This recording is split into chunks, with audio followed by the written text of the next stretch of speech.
Hello and welcome to another episode of On the Sofa. My name is Rachel Onikosi and I'm here with the great Victor Daniels, a comedian. How are you, Victor? I'm good. Excellent. Thank you for coming. How has COVID been for you? Well, obviously, on the sad note, I've known a few people that have passed away and all that. But on a flip coin, it's just opened my eyes to other comedy possibilities where you can mix live stand-up comedy with virtual. So if somebody wants to go to a stand-up show but they can't make it for whatever reason, you can make it so that it can be online for that person. So you're a comedian. How long have you been in the game for? Oh, gosh, no? 15, 20 years? 15, 20 years. Yeah. And you look about 25. Okay. Thank you. And what is it that made you become a comedian? From a childhood, I've just always had this thing of just making people laugh. I wouldn't say I was gifted or anything, but I just enjoyed it. So the more I enjoyed it, the more I practiced on this. I started subconsciously learning certain mechanisms on how to make people laugh. So if we're in a conversation, I'll pick up on words and then that just make people laugh. So then throughout my childhood, going to school, university, I was a class clown basically. Class clown. And then when I was at university one time, my friend just said to me, have you ever tried doing stand-up comedy? And I was like, no. Why don't you give it a go? Okay. And I gave it a go. I was at Richard Blackwood's. Remember he had the show on Channel 4? I do. It was many moons ago, wasn't it? Yeah, of course, yeah. And then my friend knew him, but I didn't realise.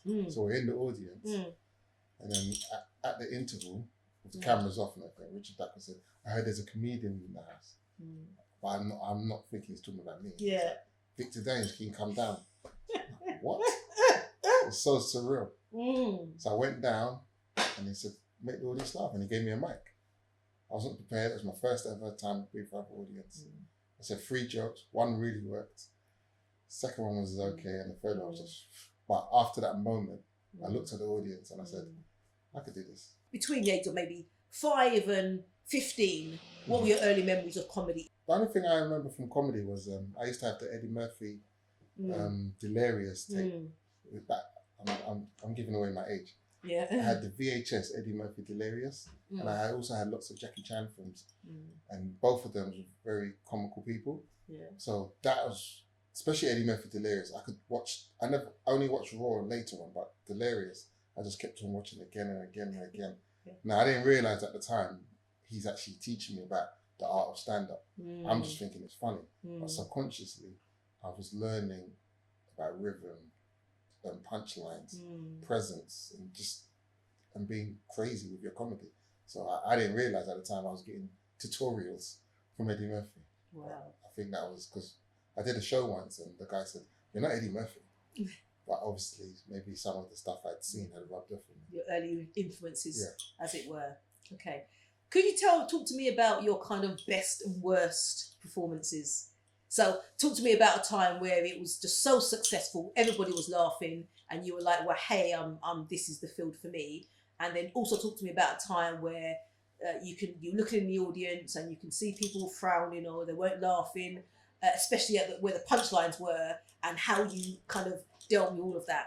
All right, well, so for the first one, not to say we do about at least 50 to 100 gigs a year. So, a year, right. So we do loads of gigs. So there are, throughout that year, you're going to have amazing shows. So I'm just going to, I can't think of which one was the best, but there was this one particular one. It was about 2 years ago in Bethnal Green. I was performing there and I had this joke about, I had this book called, what's his name? Peppa Pig. Yeah. And it was the first time, basically, Peppa Pig goes on the family trip with his family and he loses the keys. That's the proper story. So I took that same story and I've remixed it. I put in street slang and all types of things. It was one of the first times I ever used the book. So I do my set and everything was just working. Then I brought out the book because the book's so unusual, especially from a black comedian. It's not something that we would do. So I brought out this book and everyone was like, what the hell are you going to do with this book? So then I started doing all the jokes from the book. Everyone was laughing. It was amazing. Then after I'd finished, I got a standing ovation. Brilliant. So it was like... That's one of the best performances. One of my best performances. Excellent. And then another time, my worst performance, I don't know what went wrong. It was in Birmingham. And, Tell me the joke. No, it wasn't a joke. Oh, right. It wasn't a specific joke. It was the whole set. I see. Okay. Nothing was working. I did go with a lot of new stuff, but that's not an excuse. It was like we was doing a tour. So Kojo was on the tour. Everyone, all the big comedians at the time were all on this one particular tour. Yeah. I couldn't even say that I went first, so it was the hardest set. No, I was in the middle. It was a nice, comfortable place to be as a comedian. Yeah. So I can't even use that as an excuse. And then I'm doing my jokes and nothing is working. Nothing. I hit them with classics. Nothing. They're just looking at me like, and then they didn't boo me, but what they did was, it's like unanimously, there was about 400 people in the audience, and they all decided we've seen enough, and they just, every person just started clapping, but not as in well done, like it's enough, and they clapped me off stage. Oh dear. and how do you differentiate between a clap of applause, i.e. we love you, compared to a clap of, okay son, that's it, we're telling you to leave now? Well, you've got 20 minutes to make the audience laugh. It's 11, 12 minutes into your set. Yeah. It's not. Wow. And I understood it. No one's laughing. Of course. So it's just a clap. And then everyone else who performed had a good show. So I can't even, sometimes you can say it's the audience. But on that occasion, I have to hold my hands up. I don't know. Something just went wrong. So how do you deal with that? You don't. It's just, you are angry. You are miserable. You are upset. You don't want to socialise with anyone. Especially at the end, because that's the worst part at the end. When, if there's 3 comedians and I did a bad set, so imagine I'm standing there with Kojo, for example. So everyone's coming up to us, like, Kojo, well done, well done. And they're just looking at you like. Have you had many of those instances? There was another one where I had this joke, it was a talent show. So I pretended that I was a singer. Obviously I can't sing, but it was beautiful because they had the whole, what's it called? The drums, the guitar, everything. So I said, I'm going to pretend I'm a singer. I need you two guys to play this song. Yeah. Because the audience, if they say I'm a singer, you don't know who I am. You are going to believe I'm a singer. But what I didn't calculate was they really are going to believe you're a singer. So if you come out as a singer, they want to hear some good notes. Of course. So obviously I've come out, they're playing, I'm singing, everything's off key. In my head, I'm thinking, this is hilarious. But they are just looking at me like, what the hell? And then after I finished, I said, I'm only joking, I'm a comedian. It was done. Only one girl said, as I was walking at the end, have you seen Birds? Birds. With Alfred Hitchcock. Basically, there's a scene where he's walking and all the birds are silent. So as I'm walking through the audience, the whole audience is just silent. Wow. It's like silent anger. It's like I disrespected the whole thing. Oh dear. And then one girl came up to me and that was funny. That was brave and funny. I thought it was funny, but I guess comedy, you know, the kind of occupational hazard, as it were, is that not everyone's going to like your work. Not everyone's going to always even understand your work. So it's about, I guess, trying to ensure, and I'm sure you do this, develop scripts which might sometimes be bespoke for wherever you might be going. That's exactly. So on that note, I suppose my question would be, what type of things influence your script? When I'm talking to people, we touch on topics, and then as you're talking, you're like, that would be funny in a skit. So that's one thing. When you're at work, or just when you're just going out, just when you're out and about, things happen that you might not even realise is comedy. And then, but as a comedian, we pick up on it, and we're like, oh, I got to use that. Yeah. And then sometimes when you're at home and you just daydream, it's like, oh my gosh. Sometimes a joke, I could just be sitting on my sofa and then this joke would just come into my head from beginning, middle and end. It's complete. And as soon as I say it on stage, it works. And that's just, there's no science to it. No science to it, You've got to, I won't say you've got to be a comedian, but you've just got to, you've got to go through it to understand it. And it's creativity, isn't it? That's what it is. Yeah. What are the tensions that occur on a comedy circuit between comedians? And I'll give you an example of what might occur, and you know, you can tell me what really happens. So you might get a comedian who always gets applause on every single occasion. They're kind of highly rated. Does somebody who gets less ratings, doesn't always receive applause, kind of, you know, behind the scenes, behind the set, or behind the stage, as it were, kind of have tension with this person? Yeah, that's pretty much it. Oh, I've described it. We're human beings. Jealousy is a natural reaction. So, but no one's ever going to come out and say, I'm jealous. They might just not talk to you in a certain way.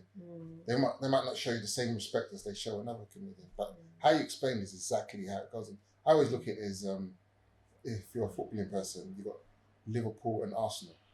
The Arsenal manager, even though he respects Liverpool and Liverpool respect Arsenal, the Arsenal manager is not going to phone up the Liverpool manager and give him tips on how to improve. And if the Liverpool manager is doing better than the Arsenal manager, he will shake his hand and be like, well done. But deep down, he would rather be on top. And that's comedy, because it's designed that way. It's designed that you're clashing, because you're going to go on stage, then I'm going to go on stage. And I want the biggest laugh, and you want the biggest laugh for yourself. So that clash will always be there. We're friends, but that rivalry will always be. And if someone is performing every time, and every time they're killing it, and you're not getting to that level, after a while, depending on your type of character, that might eat that away. Some people might eat them up inside, but for me, if like I perform against Willie Robo. Yes. Now, American guy, isn't he? Yeah, of course, yeah. Now, if you've seen him perform, you know that it's hard. Or Kane Brown. That's a special one, because with Kane Brown, he hosts. So when he's hosting, and Willie Robo as well, when they host, they bring in so much fire that if your character's of a jealous nature, you will be jealous. And I'm sure if you spoke to Kane Brown, he'll say he feels some type of jealousy. I've even heard comics say they don't like it when he's hosting because of how strong he shouldn't change. That's who he is. But for me, when he performed and he brought all that fire, and then I performed and my set wasn't as strong, it was a case of I need to go home and think, when Kane's on stage and he's hosting, what am I going to do to match his energy? Yeah, and I accept that. One thing I will say is that surely another way of looking at it could be that what the host needs to do is recognise and understand that yes, they're there as a comedian host, but you have the acts that are coming on, and you want those acts to get the applause, and you don't want people to start really enjoying the host to the extent where when Victor comes on or Kojo comes on, whoever comes on, it's like, bring back Kane. Is there something about the host deciding to, craft his jokes in a certain way? No. Okay. If the comedian can't match Kane's energy, then he shouldn't perform. Fair enough. Because everyone else can. I'm sure White Yardie, Kevin J, Kojo, I'm sure when Kane's hosted, they don't think, Kane's hosted, I'm not going to be able to perform. They have to match it. And if you can't match it, then what happens if you got there and you thought someone else is going to host it, then, that guy's dropped out, so we've got Kane. Do we now decide, I'm not going to perform? Of course, yeah. And just to clarify for the viewers, the names that you're mentioning, the comedians you're mentioning, I would describe them as being comedians on a kind of urban scene. Would that be the right description? It is the right description, but it is the right description. Yes. But nowadays it's kind of the wrong description. Okay. Because we are on the urban scene. Yes. I think what it is, the urban scene is just popular amongst urban people, obviously. But all comedians, if you're good enough, you should be, are on the mainstream as well. So those comedians equally do the mainstream. But obviously, we're in an urban situation. Yeah. Is it Michael McIntyre? Is somebody who I would describe as on the kind of mainstream. He's kind of doing all these big events across the country, doing road shows. And that's where a lot of black comedians don't get the credit. Yeah. And that's why I brought it up, you see. Okay. Yeah. Because I think that the black comedians in particular are funny. People like them no matter what ethnicity you are. The jokes are funny, people can understand, it resonates with them. And I'm not going to use the word racism in comedy. I'm not going to use that word, but I am going to say that there's a particular type of comedian from a particular background whereby they're less likely to be seen in certain places where you have a certain type of persona of people. Is that right? That is right, but that's more on the comedian. More on the comedian. It's nothing to do with Comedy Store, for example, mainstream. Their doors are open. If you want to perform and you're a black comedian, you can contact them and they'll give you a spot. Excellent. Okay. So there's no, I can't, if I'm not doing a lot of stuff in the mainstream, that's me. That's you. Nothing to do with the There's no systemic racism issues. It's nothing. That's good to know. That's good to know.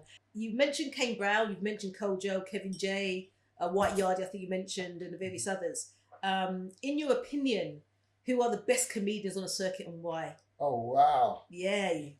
That's trying to get me killed. It's a question, and you answer it in a way you feel fit to answer it. I don't know about who's. I could just say who's my favorite at the moment right now. In terms of comedy hosting, definitely Junior Booker. Yeah. His comedy is so like, as a comedian, you see a lot, so you kind of can predict where a guy's gonna go with his comedy. But a lot of times when I see Junior Booker, especially hosting, I never know. I can guess it, but a lot of the times he catches me out. Okay. So and his style's very laid back. We're kind of similar in that sense. Styles are very laid back, but he's more off the cuff than I am. He's like I describe him as like a Richard Pryor. Okay.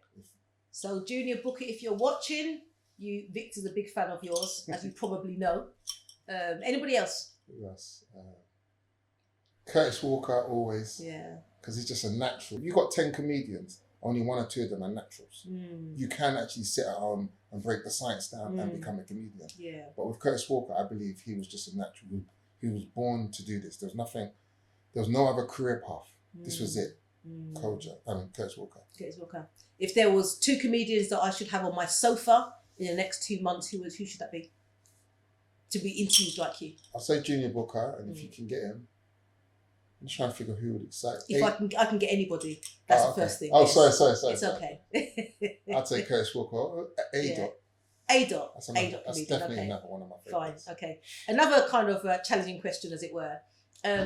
When I've gone to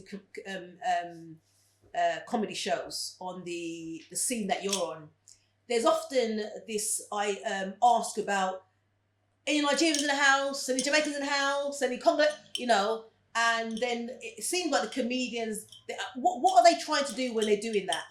They've got a joke based on your response. So if I say the Jamaicans in that, I used to have a joke like that. I say, all the Jamaicans in that, because people don't think I look African. Yeah. So what does an African look like? But that's another debate, I guess. Yeah. That's part of the joke. Yeah. So I used to come and say, the Jamaican people in the house make some noise. They will go, and I'd be like, I don't like Jamaican people. That's the gag. Okay, right. So when somebody's asking those questions, they've got a fully loaded gag ready for that. Or they might just be biding time. Okay. Good stuff. I've also seen these sessions where it's the Africans versus the Caribbeans. And sometimes I've got a little bit nervous about that, because I know it's the comedy scene and we're having jokes and we're having laughter, but there is a real issue, certainly with my mum's generation and perhaps your mum's generation, with a rivalry between certainly Jamaicans and Nigerians, for example. And I wonder sometimes when we do that, what are we really, really doing? I know it's a joke, but I just want to kind of hear your view around that. I do agree with you. There is an issue, but from a promoter's point of view, as much as black people say we don't like it, tickets are getting bought. You're selling. It's selling. The events are getting rammed. That's one of the secrets of comedy. If you can think Valentine's, Father's Day, Mother's Day, Africa versus Caribbean, Black History Month, these are themes. So themes sell. So it does sell. And I think as well, the Africa versus Jamaica thing was more predominant, like you said, before. Yeah. Today's generation, it's like a melting pot. Yeah, we're all mixed. Everyone's mixed. Yeah, everyone. Of course, Somalians are called now. So, everyone's like, so I think the people that do come to watch it is just a bit of harmless fun. Okay. And the comedians in it, no one takes it seriously. I've seen a few, but nothing major. No one really takes it. I think if it was before, I think maybe it's not something we should do. But now, I think it's just another show. Yeah. Where we are now in this world of everybody must be politically correct. And when I think about the comedy scene and the sexist and the racist jokes that appear, the jokes about LGBTQ and the rest, I wonder whether, as a comedian, whether you think about the political issues and the political implications of the jokes you make. As a result, that does it influence the kind of jokes you would make around those issues to ensure that it's taken as a joke and nobody in the audience would ever get offended by that? If you do say that joke, I think it's more expected of a comedian to say it. So I don't feel, I've seen comedians go down that line. And even in that show I did where I got the standing ovation, I had a joke about that. And it's still got, I don't think people find that particularly challenging. They don't think, oh no, you shouldn't say that. I don't think that's what they find. I think what they find is something that's more personal to that particular person. Yes. So if I said, for example, dark-skinned women. Yes. I used to have a joke about dark-skinned women. How beautiful they were naturally. Unfortunately. That must have been a joke. Right. It's the weirdest thing, because the joke was, in my primary school, there was a dark-skinned girl, she was pretty, called Monica. There was a white girl called Lilia, she was pretty. And there was this other girl, that big dark-skinned girl called Manbula. Now, 5-10 years ago, that was hilarious. If I said that joke today, I've seen it. The audience, they just don't like it. So I do believe that the audience has become more sensitive to things that you wouldn't even consider controversial. Whereas the controversial stuff of homosexuality, even in the black audiences, they have become a bit more sensitive. Yeah. So when a comedian, well, for me, when I do my comedy, I try to fine tune what I'm about to say, because I now understand that the audience is a bit more sensitive. But if you spoke to all the comedians, and myself included, I would say that the audience is incorrect, and that this is a comedy show, and you should be willing to accept anything. Right. But you are the audience, and you are the majority. There's no point me going on stage and making comedians laugh. I have to make the audience laugh. That's right. They're your customers. They're my customers. So I don't agree with it, but I have to be mindful of what they're thinking.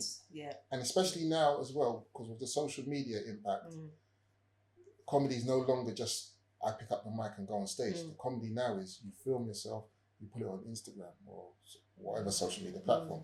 So whereas I might perform to 100 to 300 people, on social media, one video can get anything from 600 to 10,000 people. Absolutely. So far wide reach, isn't it? Yeah. So in that space of, I only do minutes. So in that space of that 1 minute, my controversy, I call it the new controversy. And the new controversy is you're actually funny.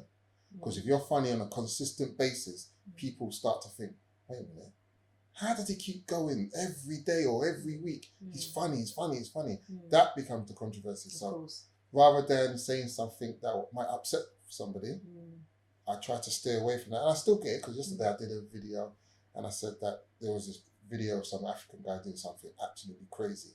And I said, as an African, I'm not accepting that. When my grandkids get older, I'm telling them that's Trinidad.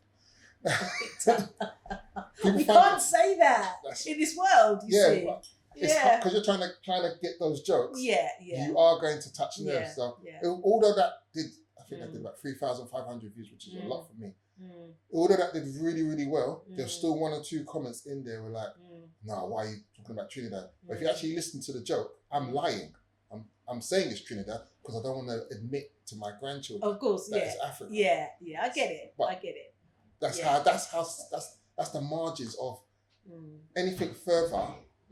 If I'd said Jamaica, I think that might have started a world war. Maybe so. Yes, maybe so. Tell me something. I'll give myself an example here. There could be days whereby I'm really busy, got so much on, and I'll watch something on social media, a comedian making a joke or somebody making a joke, and I don't find it funny. But catch me on another day when I've got less stress going on, less things happening, I might find it funny. Is that a thing in comedy whereby it's like mood-related jokes? So depending on the time of day, whether you're performing at a certain bar or club or after a dinner session, are those factors factored in when you're thinking about delivering your comedy to an audience? When you're doing a comedy show live, the factors that will figure in is what happened in that venue. Because you think everyone's come to watch comedy. Yeah. So everyone's in there to watch comedy, but things might have happened within the venue. There might have been a fight. If there's food, the food might have come late. Or the host is not very good. So those factors will impact your comedy. So not necessarily that you have to change what you're about to say, but maybe the order, the style of delivery. Maybe you need to talk to the audience. I've done shows where I've had great material, but because I'm not talking to the audience, like the host before me or other comedians, they're not feeling my material as much as other people. So in that sense, those factors. Now the other factors you're talking about, I think that more is to social media. Because when I was posting videos in summer, I could be wrong, this is just my theory. When I was posting videos in summer, the love they were getting shared, everyone was laughing, rah, rah, rah. Now I've come to, it's got a bit cold, I have to work a little bit harder and maybe less content, but better quality. Whereas before I was literally, for a whole of June, I did one every day. Wow. And the love was just too much. But now it's a bit more, I don't know if they've seen all my tricks, or but you've got to work a little bit harder, and I think that's something to do with the weather, and also this the second lockdown. And I think as well the COVID has really started to impact a lot of people's life, because I've known of some people that have actually died from it. So I think me too.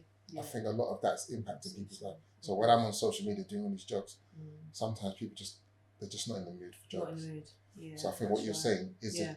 But I think it's more on social media, because at comedy show you've come for that purpose. Okay. Talking about COVID, then obviously I know that anybody that works within the events scene or arena have experienced a big impact, a negative impact, because obviously their bookings have been cancelled, etc., and we're not obviously being able to kind of move around and live a normal life. How has it affected you work-wise, and what plans do you have to work within a kind of COVID environment? Well, I feel it's literally destroyed comedy since February last year. There's been hardly any shows. There's been, when we've come out of lockdown briefly, there's been one or two shows that every comic's tried to clamber onto it. So it's literally, I think it's weird. It's destroyed comedy in one sense, but I think when it reopens, because what it did for me, it forced me onto social media. Because I'm just sitting at home with all these ideas. I can't do stand-up comedy. So it's kind of said, Victor, just pick up your phone, film yourself, and do it in a way where you can repeat it every single day. So for me, it's introduced me to social media. Now, without revealing my age, I've done my research, and over 90% of people on social media are under 30. So for me, this social media thing is really difficult.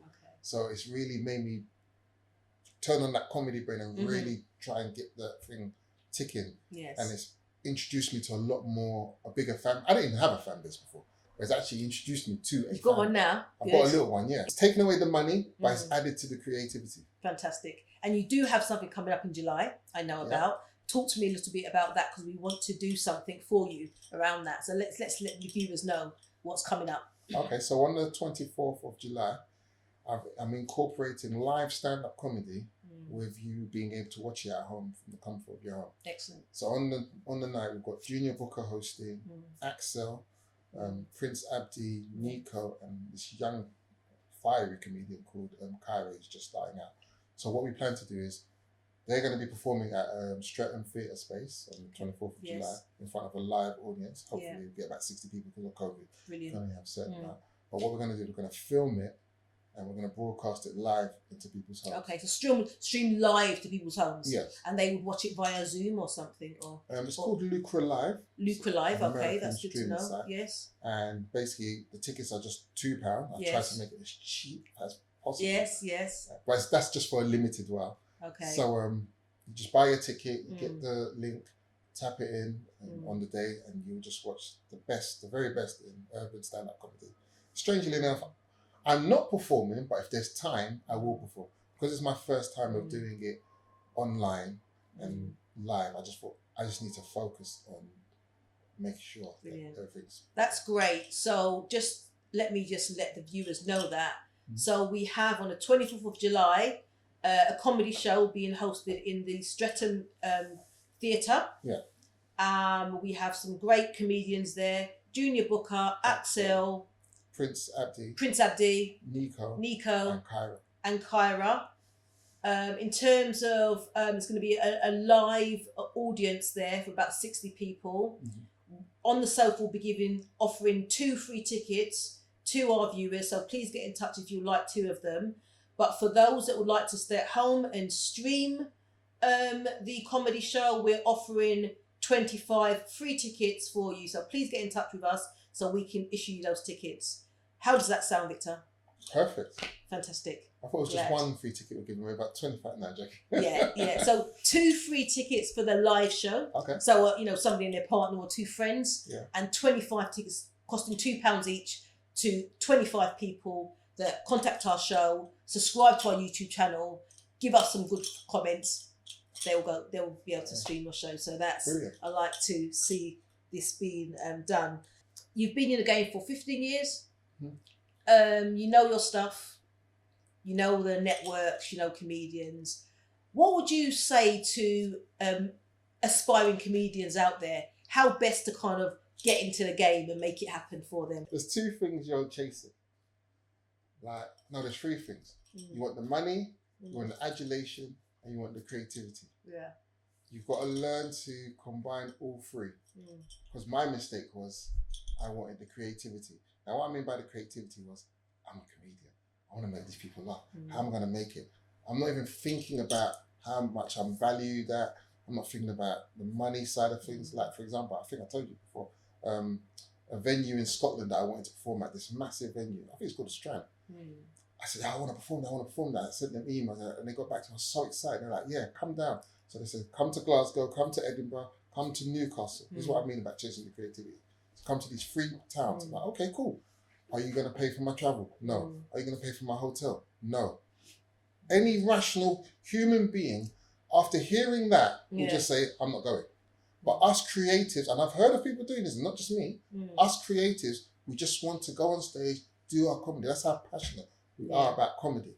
That at that time, I just went, okay, I'll do it. And for a good, because they were booking me for the following year, and for a good month, I saw nothing wrong with going to those 3 towns, spending at least £500 on the whole thing of your own money, of my own money to perform at a gig. That even if, and I thought about it the other day, even if I got the gig, they're not going to pay me enough money to justify the 500. Me getting that gig is just that it's a well-established venue, and then if I didn't get the gig, what an utter waste of money. So luckily, after a month, I came to my senses, and I realised they're just taking me for an idiot.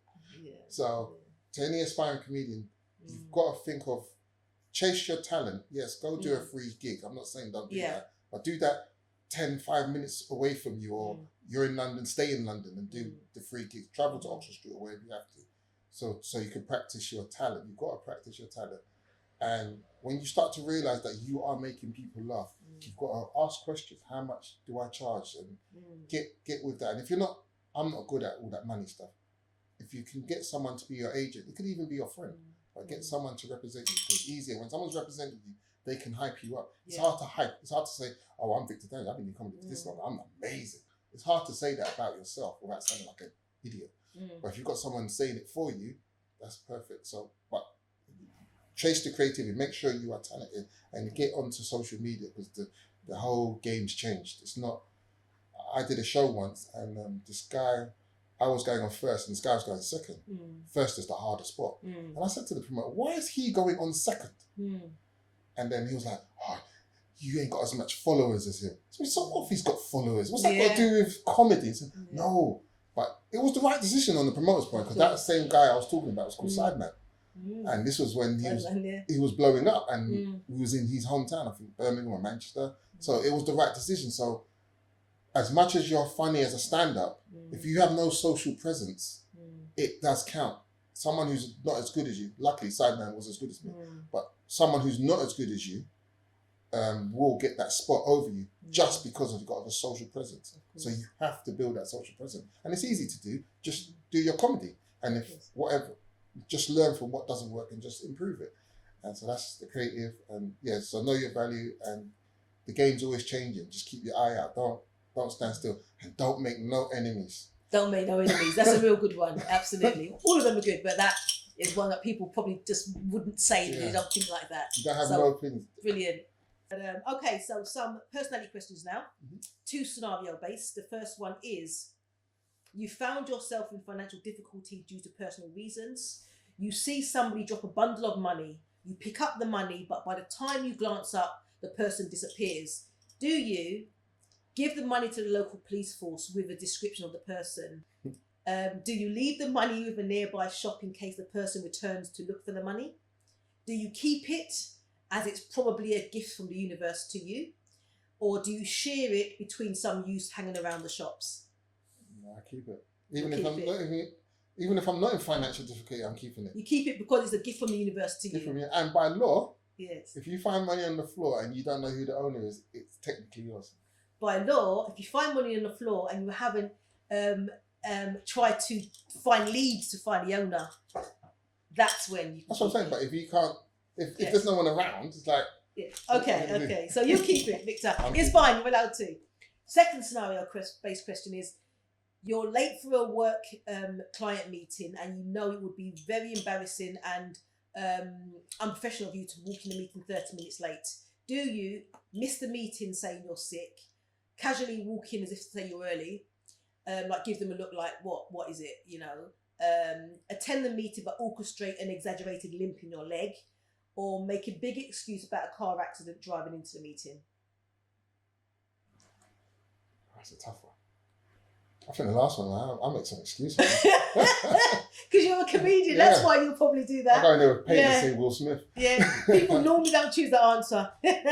Be interesting. Okay, fantastic. Last set now. So, shower or bath?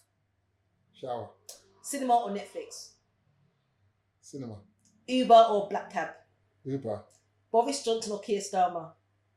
I don't know who Keir Starmer is, so I'm going to go Boris. Leader of the Labour Party? Boris. Gym or jog?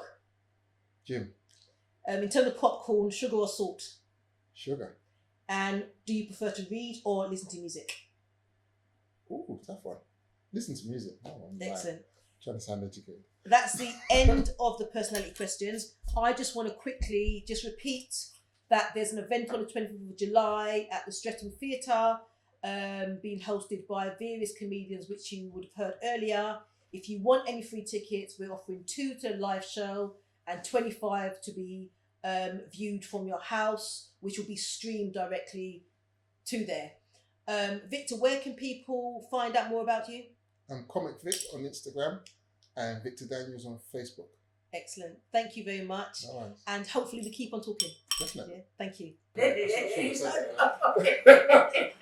should have said something a bit more cooler. Interesting. Can we stop?